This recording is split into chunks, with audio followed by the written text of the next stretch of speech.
Hey guys, good morning. I hope সবাই ভালো আছো।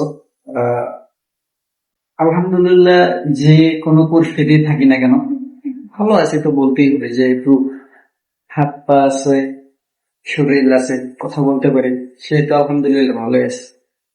যাই হোক, তার ভিতরেও একটু একটু খারাপ তো অবশ্যই থাকতে হয়। তার ভিতরে আপনাদের সাথে আড্ডা দিতে চলে আসলাম। দেখুন, বিদেশ কাকে বলে। এই যে আমি গত 2 দিন হয় অসুস্থ, মানে আমি কিন্তু এই যে চুল সব কেটে ফেলছি, শুধু অসুস্থতার কারণে। আর দ্বিতীয় আরেকটা গেছিলাম, আমি কিন্তু হাঁটতে পারতেছি না, এই যে করে হাঁটতেছি, চলবে না আপনাদের দেখে।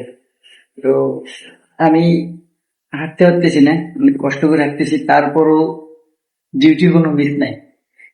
আপনাদেরকে একটা জিনিস দেখাই, সেটা হচ্ছে কি, যে বিদেশ বাড়ি এরকমই, মানে প্রবাস জীবনটা এত কষ্টেরই হয়।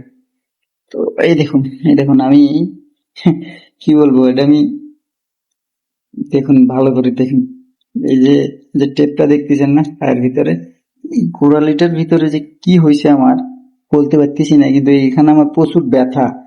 মানে ব্যথার কারণে আমি এটা মানে হাঁটতে পারতেছি না। তারপরেও কি করতে হবে, ডিউটিতে যেতে হবে, সেই জন্য আমি এটা এই টেপটা দিয়ে, মানে এটা একটা ক্রস টেপ আর কি, এই ক্রস টেপটা দিয়ে ভালো করে আগে ক্রস টেপ মানে র্যাপিং করে দিছি। কারণ প্রচন্ড ব্যথা, আর এই ব্যথার কারণে আমি হাঁটতে পারতেছি না। তারপরেও ডিউটি করতেই হবে, কারণ যেহেতু অনেক চাকরি করি।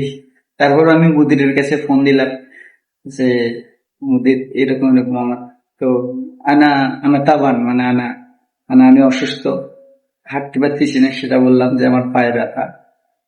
তো যতটুকু পারছি বুঝাইতে, কিন্তু বুঝছে, বোঝার পরও বলতেছে ঠিক আছে, তুই 1 ঘন্টা কর, মানে 1 ঘন্টা রেস্ট নিয়ে, 1-1.5 ঘন্টা রেস্ট নেওয়ার পর তুই আবার চলে আয়। তো আজকে আমি আপনাদের সামনে ভিডিও বসে বসে বানাইতেছি, শুধু একটাই কারণ, আমি হাঁটতে পারতেছি না। আর তারপরও প্রায় 10 ঘন্টার মধ্যে ডিউটি করতে হলো পরে চিন্তা করে দেখলাম, 1-1.5 ঘন্টা পর যাতেই হবে, লেট করে লাগতে যাই গে। পরে কোনো কিছু চিন্তা না করে আবার চলে গেলাম ডিউটিতে। যাওয়ার পর কাজ, অনেক কষ্ট হয়েছে, কাজ করতে তো অবশ্যই কষ্ট হবে। তো তারপরও কাজ করলাম, কাজ করে আবার ডিউটিতে আসলাম। সবাই বাঙালি তো, হেল্প করছিল এই মুদিরেরা, ভাই বিদেশ, সেটা যে দেশের বাড়ি আমার দেশে তো মা আছে, বাবা আছে, ভাই ব্রাদাররা আছে। অসুস্থ হলে কিন্তু কোনো কাজে যাইতে দিত না, কাজ তো যা দূরের কথা, বাড়িতেও কোনো কাজ মানে থাকতো না, করতে পারতাম না। সবাই নিজের, আরো উল্টা আমার সেবা করতো।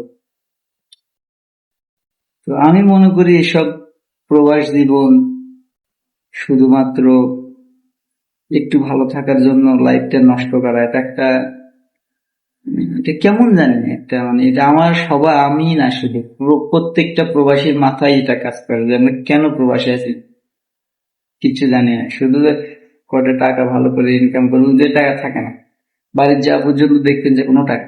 দেখুন আমি কিভাবে মানে টেপটা কত করে দিছি, দেখি এটা আমি মানে বেশি একটু মোটা করে দিছি, দেখুন এরকম কি ফুলে আছে। বিশেষ করে গোড়াটা দেখাতে পারতেছি না, এই জায়গাটা আর কি, এই জায়গাটা বেশি ব্যথা, কি কারণে বুঝতেছি না। তো যাই হোক বন্ধুরা, যদি আমার ভিডিও গুলো ভালো লাগে থাকে, আর আমি প্রত্যেক দিনে ভিডিও বানাবো, এটা তো অবশ্য শর্ত করে ফেলছি। যাই হোক, বিদেশি লাইভ যদি আপনারা দেখতে চান, তাহলে অবশ্যই আমার ভিডিও গুলো ফলো করবেন, আর একটা সাবস্ক্রাইব করবেন অবশ্যই। তো আজকে এই পর্যন্তই, ব্লগটা এখানে এন্ড করছি। থ্যাংক ইউ, সাস ফর ওয়াচিং, বাই বাই।